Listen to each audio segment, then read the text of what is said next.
What's up, guys? Want to bring you a video here. Kind of a little different video than I usually do. This video, I'm going to try to clear up some stuff I see day in, day out on Facebook, on the news. What should be reputable news sources reporting stuff that just 100% isn't true about gun laws.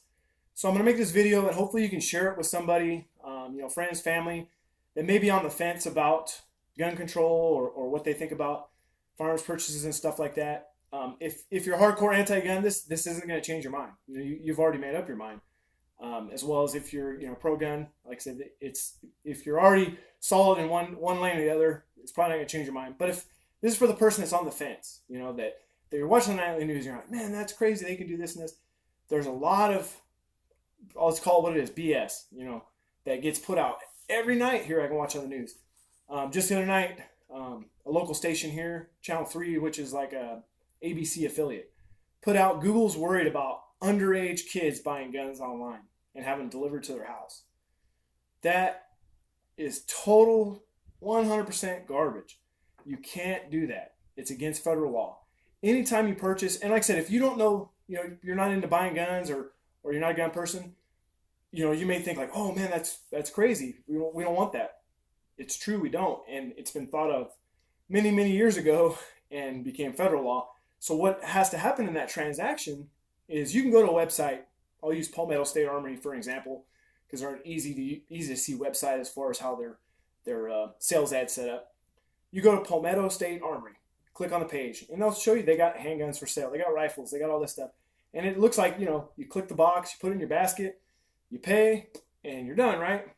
No, absolutely not. You got to read all the print as far as if you're buying a firearm. Your dealer that you choose, right, has to be an FFL, which is a federal firearms licensed dealer, has to submit them their license, transfer electronically to Palmetto State Armories. We're using this example to purchase that firearm, and then they're going to ship it to that address of your FFL. It has to go to them to a licensed FFL, not to your house, not to your buddy's house, not to your work. It can't go anywhere but there, right? Well, when they get it, it's nothing different than if you would have walked in there and bought a brand new gun as far as all the paperwork goes. It's, a 4473, which is that's just the terminology for the federal background form. You're going to put your name, first name, last name, where you're born, where you live, your address, your county of residence. You're going to answer about 12 questions. And the first question they ask you, are you the purchaser of this firearm, right? You have to buy your own gun. You can't buy it for someone else. There's some other stuff that goes into that, but I don't want to make this video 5 hours long explaining it. But you need to be the purchaser of that firearm for your own use, right? If you say, no, I'm not, I'm buying this for my buddy, that sale's over. They won't process that sale. I guarantee you they will not process that sale. It's against the law. They'll lose their license, won't happen. You have to buy your own gun, right? So you started your 4473, you fill it out, you answer all these questions. Do you abuse medication? You ever been convicted of domestic violence? You have any restraining orders against you? Are you a felon? Had any mental health holds? You're going to go down through this list. You're going to check these boxes, and they have to be right or that sale's over, right? So when you get done with those boxes, they're going to flip their side. You're going to sign the top of the second page. You're going to date it that day. And I can only really specifically talk about California law because that's where I'm from. That's where my kind of area expertise is California law as far as buying firearms.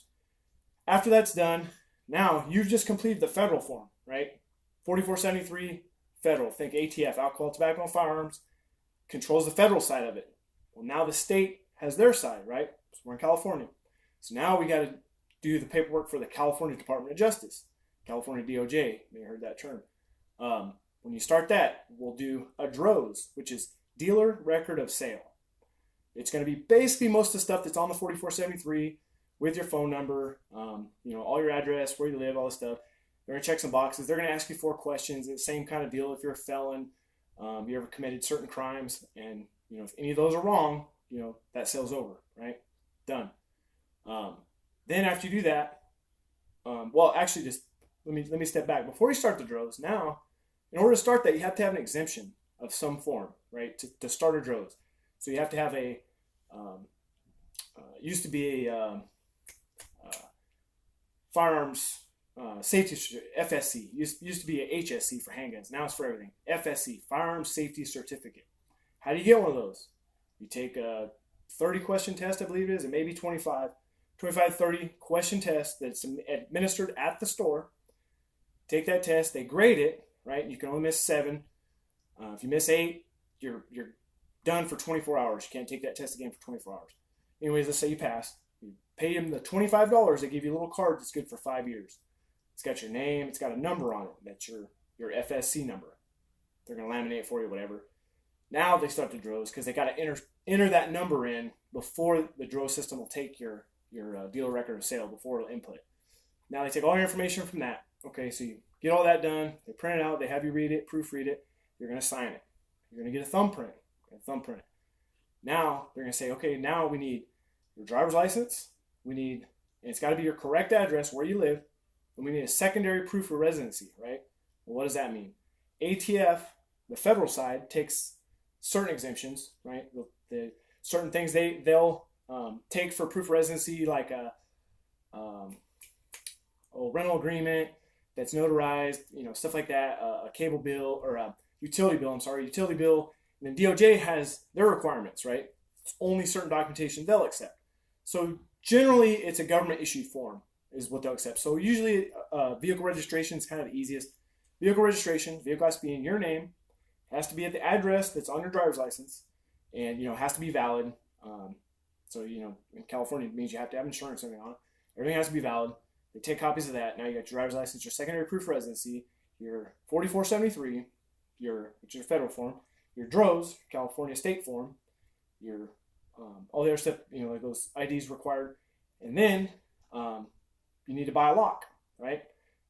Every gun you purchase has to either have an approved lock that comes with it from the manufacturer, or like say if you're buying used, you have to buy a lock, or you have to possess a safe that's California approved that meets certain criteria. And if you have a safe, they have a form you fill out. It's an affidavit. Fill out what model safe you have. You check the boxes of how it meets California specs, and then you sign it, date it, saying you have a safe to put that gun you're purchasing in. Now, once all that's done, they're going to take the gun, they're going to go put it in the back room or whatever for 10 days. I believe it's like 240 hours. I think that's what, 240 hours. And it counts down, and it's by the second. You literally can't come in 2 minutes early and grab that gun from the 240 hours. So you have to wait the entire 10-day process. You'll come back in with your valid ID, show it to them. You'll come in, they'll go out, they'll grab the gun out of their back room, their safe, wherever they keep it. Come out. Now you'll do a safe handling demonstration, right? That safe handling demonstration, what they'll do is they'll show you how to safely load with fake rounds. They're not live ammunition. It's just dummy rounds. They'll show you their dummy, where it's a safe operation. They put it in there. They'll show how you safely load it, point in a safe direction, load it, and then safely unload it in a safe direction. The whole time not, muzzling, doing anything unsafe, keep your finger off the trigger. Then you'll basically mimic what they did, safely load and unload it. At that point, you can have your gun. 10 days later, 2 major state forms later, 2 proofs, proof ID, proof of residency, and an FSC card, a firearm safety certificate, test you took, and you have your card. So this whole buying online thing, or it's easier to buy a gun than it is to buy candy, or whatever thing you see on the news now nightly, it's not that way. And I encourage you to check that out. Do due diligence. Do your own due diligence as far as research goes. I'm just a guy on the internet, talking on a YouTube channel. But for some reason, I can get my facts right, and these reporters that get paid to do this can't. So I encourage you to look into what I'm saying. See who's right between me and the news. Stop by a local gun shop. They're nice people on there. I mean, ask them, hey, what does it take to buy a gun? Get that own information. That's what I think is lost today. Is we just see a little pop up on Facebook just to get a reaction out of us, right? We're just gonna be mad whatever side of the fence you sit on, right? It's gonna be tailored to that side because that's probably the pages you follow, just to get a reaction out of you. Get and everybody's mad. Do your own due diligence. Look into that. Is that really how it goes on? No, it's not. AR-15s. Everybody is calling for the ban of AR-15s. This is an AR-15.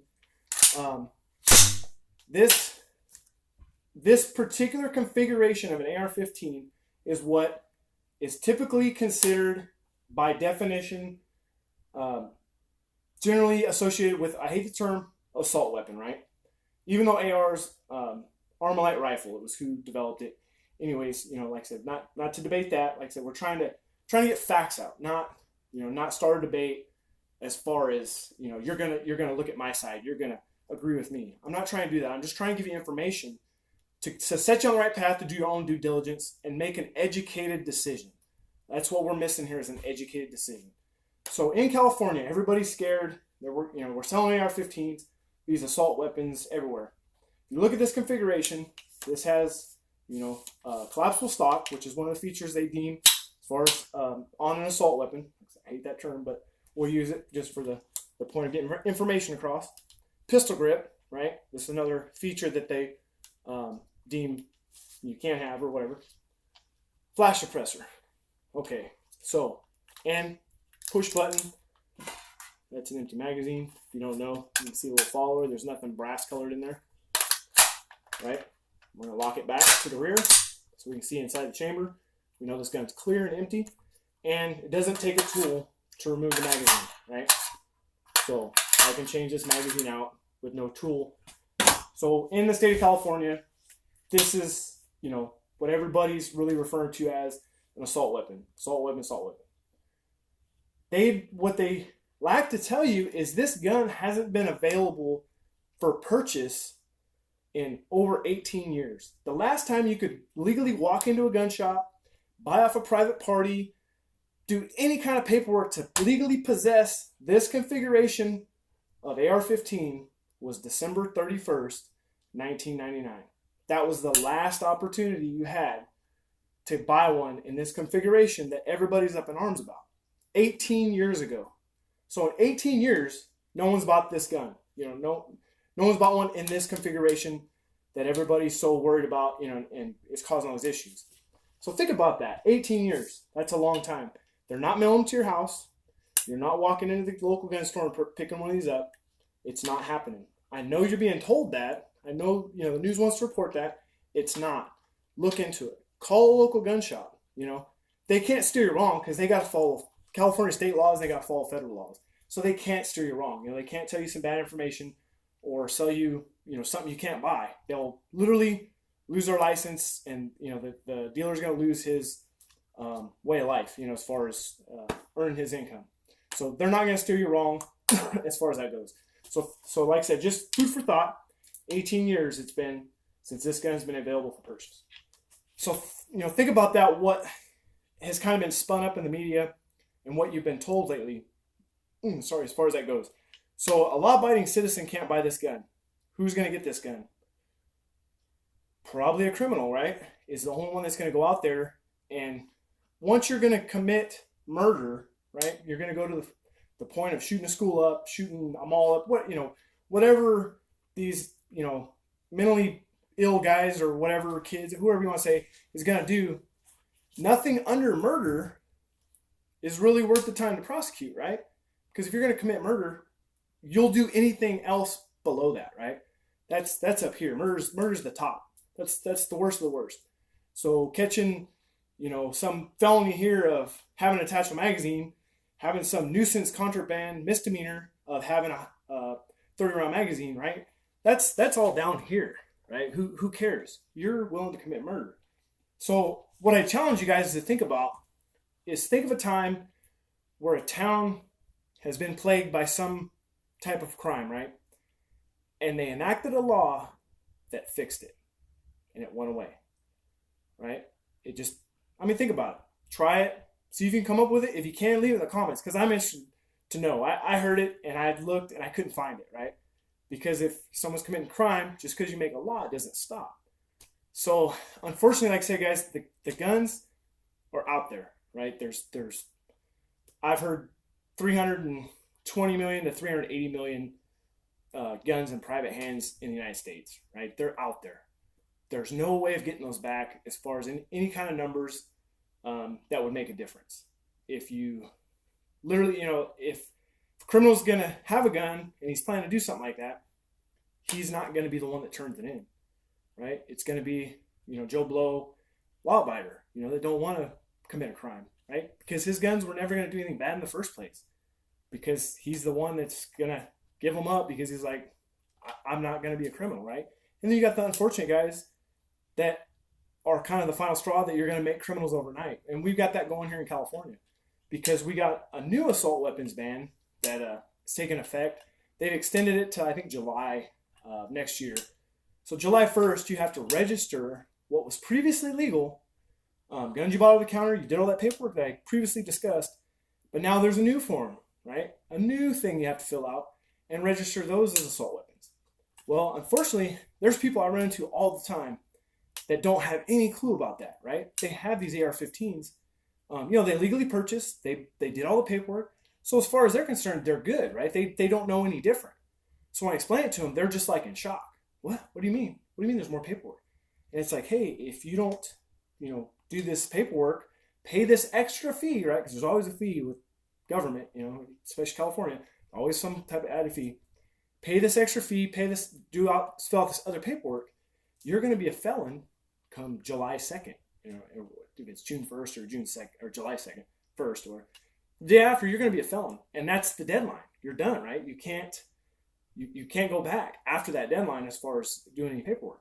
So now you've created felons out of law-abiding citizens that otherwise complied with everything else and just didn't know, that this was coming, new registration. So that becomes, a real slippery slope that you create felons overnight that weren't bad people in any way.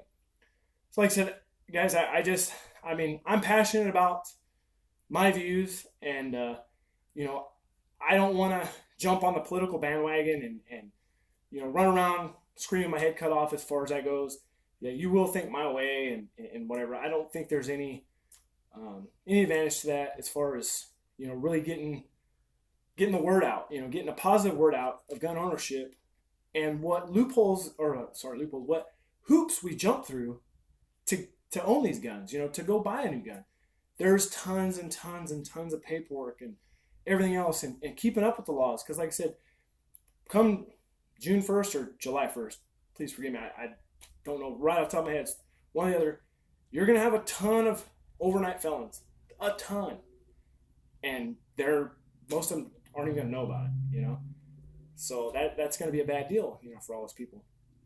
And it's something, like I said, that was enacted by the state. And like I said, I feel strongly against it, but I'm not here to push my views, like I said, on you. I just want to give you some, honest answers as best I can, honest information that, I encourage you to go out and check yourself. I encourage you to check these numbers, don't go off what I said. I'm not the nightly news, but I can get my facts pretty straight. And like I said, check them out, call your local gun shop, walk in your local gun shop if you've never been, try shooting once. I challenge you to go, to a shop, a comparable shop, that's going to help you out. There's a lot of good shops with a range. Rent a gun, take a buddy. You usually have to take two. Take a buddy, or if you got a friend that shoots, you never went with them, ask them to go. Try it one time. Just try the dark side, I guess, one time, and see how you feel about it. See if it changes your mind at all, and maybe it won't. But then again, maybe it will. And like I said, that's all I'm looking for, is to give you facts and for you to come to your own conclusion, one way or another. Like I said, I got my views. You won't change them. I'm pretty based in fact. If you've already got there and you're based, a lot of it's based on emotion, unfortunately, and I like to deal in fact, because I don't like the knee-jerk reaction.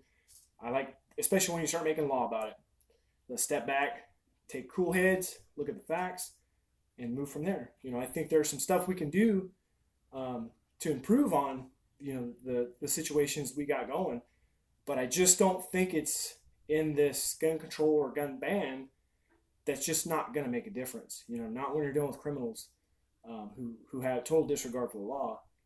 Making new laws just aren't going to help, unfortunately. So anyways, guys, like I said, I just want to put that out there. Like I said, it's kind of a different type of video than I normally do, but I encourage you, you guys to share it with your friends, family, you know, whoever, they, like I said, might be on the fence. If they're hardcore one way, you know, I'm not going to change your mind. But like I said, if you want some information or at least some leads to do your own research, check it out. All right. Well, be good to each other, guys. I mean, there's no need to be so evil and nasty to each other. You know, just respect each other's views and go from there. All right. Thanks, guys. Thanks for watching. I'll see you on the next video.